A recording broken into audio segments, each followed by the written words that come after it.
back everyone, Jim here. Well, the backhoe looks to be pretty flat to the ground. So what we're going to do is go get the tractor out and hook it up. It's been sitting out here all winter.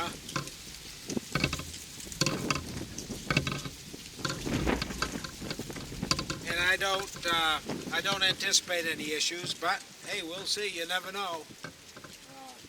Hopefully it works good. Of course, one of the first things you'll want to do is take the pins that go in the backhoe and hold it on there, and you know,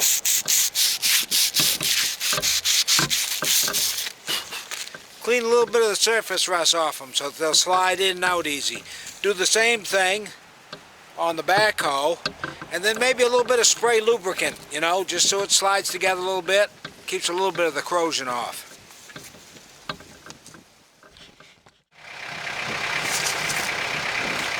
And then the biggest thing that you can do to help yourself out is get these pins lined up as close as you can, because what you need to do is you got to connect your hydraulic hose to be able to lift the thing up to get it onto, and I'm not sure if you can see it or not, these here.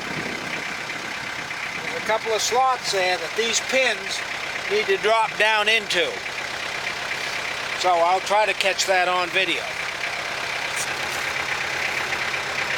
Well, I've backed up about as close as I can. Hopefully I can jiggle the backhoe around to get it on there. We'll see.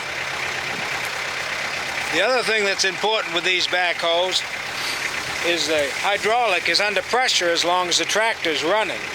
So you have to shut the tractor off, move the bucket controls around a little bit on the front, the front end loader, to relieve the pressure in the hydraulic lines, and then you can plug these ones in with no problem at all.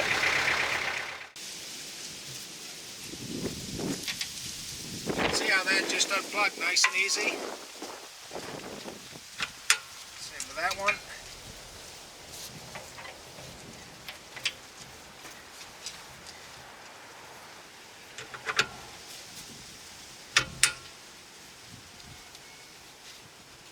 Once the hydraulic lines are hooked on, then you can operate the levers on the backhoe.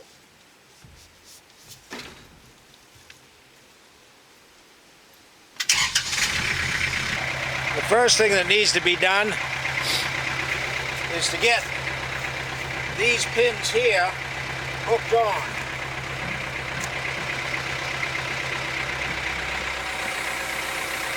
You can see, now that I got hydraulic pressure, I can use my outriggers to lift it up.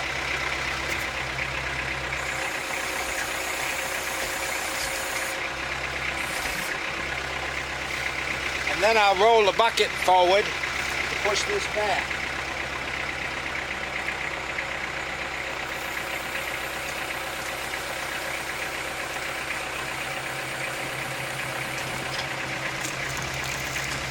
And I'll pick it up some more.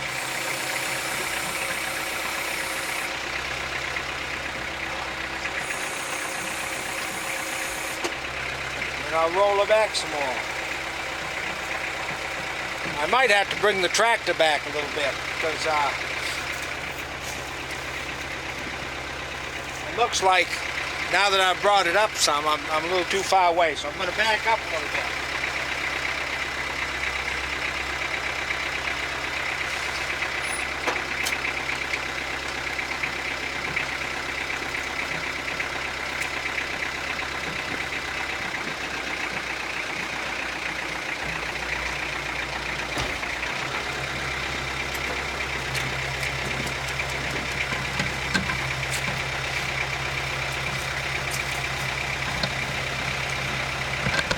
Now, I'm not sure if you can see that, but I'm just about lined up.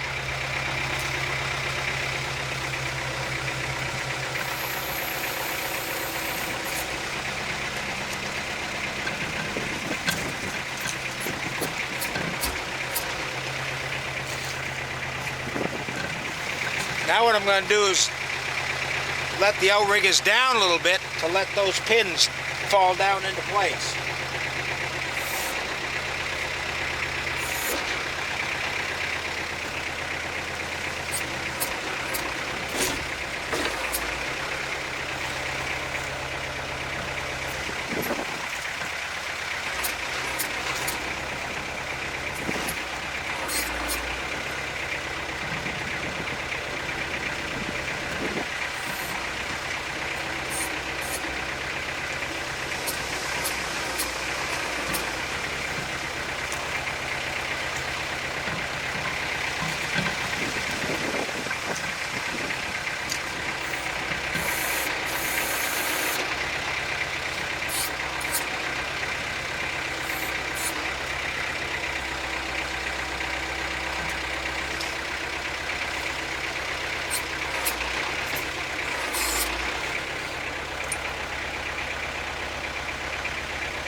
Almost down into place.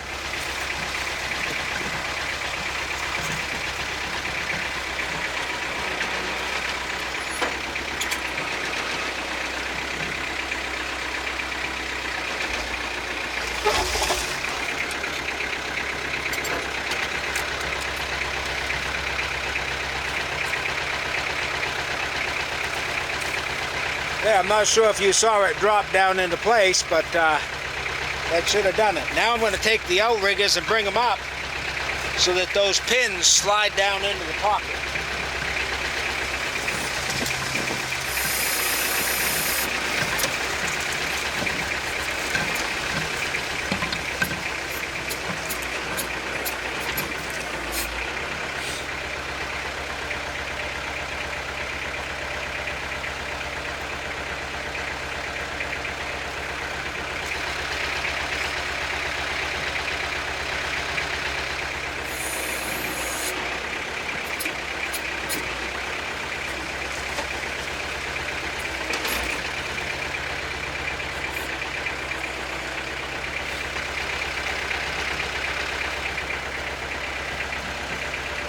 Okay, it looks like both pins have dropped down in.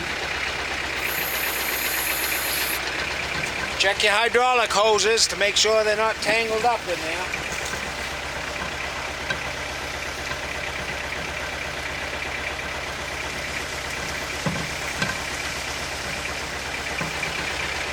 And then keep coming forward with the bucket.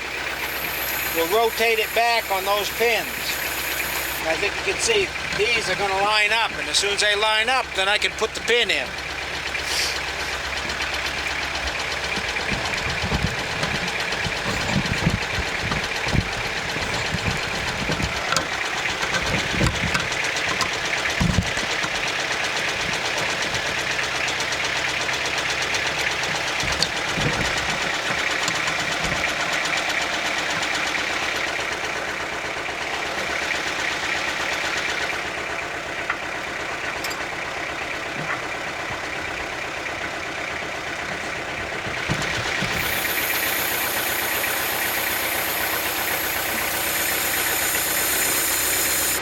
I don't know if you saw it just snug up there. It's bottomed out. I'm going to go try the other pin on the other side, and then you kind of work both pins together because it's a pretty tight fit. The other pin slid right in, no problem.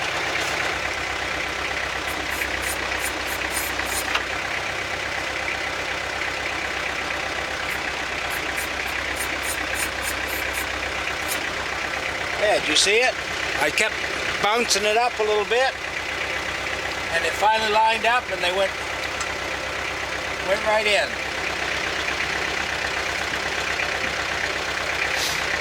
Now it's got, I'm not sure if you can see that,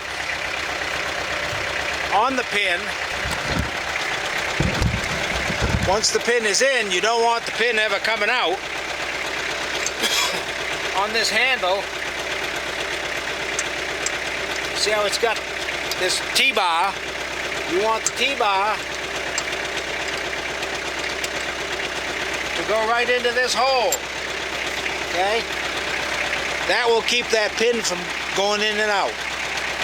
So, that's pretty much it. That backhoe is hooked on now.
Alright, so I've cycled the hydraulics in every direction possible, and I would say I'm good to go right there. So thanks for watching. I'm not sure if you ever had to hook up a backhoe before on a Kubota. It's an L4600, and it's a BH92 backhoe. So thanks for watching, and if you liked it, you know, give me a like, thumbs up, comments, any of that kind of stuff, and I can always use subscribers. So thanks again, and we'll get back to you again with more videos before long.